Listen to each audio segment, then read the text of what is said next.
know, sometimes in this journey of looking for Lydia, you actually do go on a journey. See, the thing is, in church world, we often look in the usual haunts for the usual suspects, and you won't find Lydia there. The other thing you find is, as this story becomes your story, and you tell it passionately in perhaps unusual places, that's where you meet Lydia. In Acts 15, all the joys, the struggles, the frustrations and the wins are written as happening to him and them. They did this, Paul did that. In this church planting thing, often we hope to learn from another's story. The charismatic leader, Paul, is named. Yet it's obvious he had gathered a team, and I would love to hear their recollections of sailing and legging it for miles. Consider his visit to the church head office in Jerusalem. Your church leaders need to know. Keep it as simple as possible in your bureaucracy. You'll find a couple of champions when you tell your story, but you won't find Lydia. 16. That night Paul had a dream. A Macedonian stood on the far shore and called across the sea, "Come over to Macedonia and help us." The dream gave Paul his map. We went to work at once, getting things ready to cross over to Macedonia. All the pieces had come together. We knew now for sure that God had called us to preach the good news to the Europeans. Putting out from the harbour at Troas, we made a straight run for Samothrace.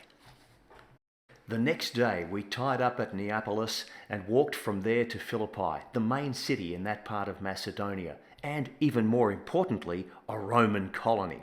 We lingered there several days.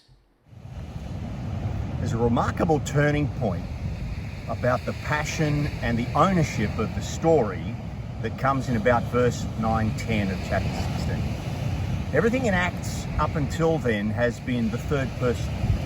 Luke writes and he says, Paul does this and they do that. And in this moment, when the breakthrough comes and the vision is seen and the opportunity to go ahead happens, he starts speaking in the first person. So we immediately jumped on a boat and went. And we headed for Philippi and we stayed there a few days. It's about the ownership of the story.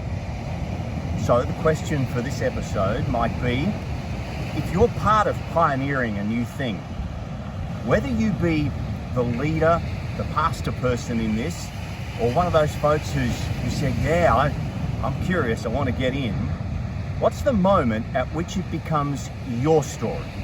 Not just a great idea, not just something like something you read about in a book, and we have all been to those church pioneering conferences and we've read all the same books, but when does this become your story and the planting that you are committed to, whatever might come out of it?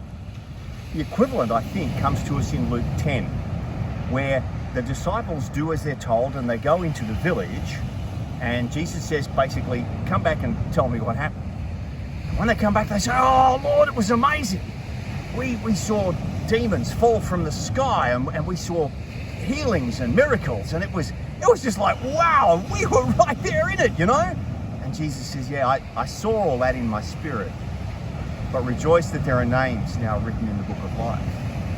So I think what we come to is some of that great old idea, we're all familiar with it, where there is your story, our story, God's story, and where those things come together. But it needs to become your story first. It needs to be something where, like Luke, we say we. And then it becomes our story, shared amongst those with the passion, and then it becomes part of God's story. And the time will come when they'll look back and they'll go, every time I think of you when I pray, I give thanks, because I can remember the beginning.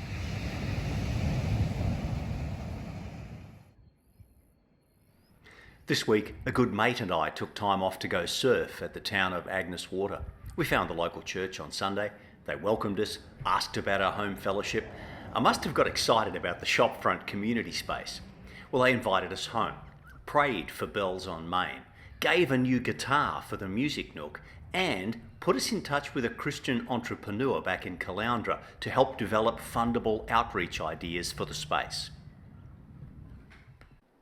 Looking outside your own denominational life support system is a good start in becoming sent people who go looking. For instance, my own movement does not have a small business, entrepreneurial sort of culture. But telling your story widely and with enthusiasm will bring you closer to Lydia. It will also introduce you to people with shared passions but different skill sets. The men's shed movement is largely non-religious, but they love building community as much as furniture. The beautiful handcrafted counter in our front window tells our shared story of serving our shared community. The church doesn't have a monopoly on passion or purpose in our village. It may just be that other folks have similar understanding of the neighbourhood's needs, a parallel passion to serve, and a complementary set of skills that bring them to the same sweet spot of action you've found. Why not go there together if it's all good news for others? Unlike Luke in his writing, not everyone will write themselves into the story of the new thing. We have different gifts, passions and sense of call, and we all have limited time.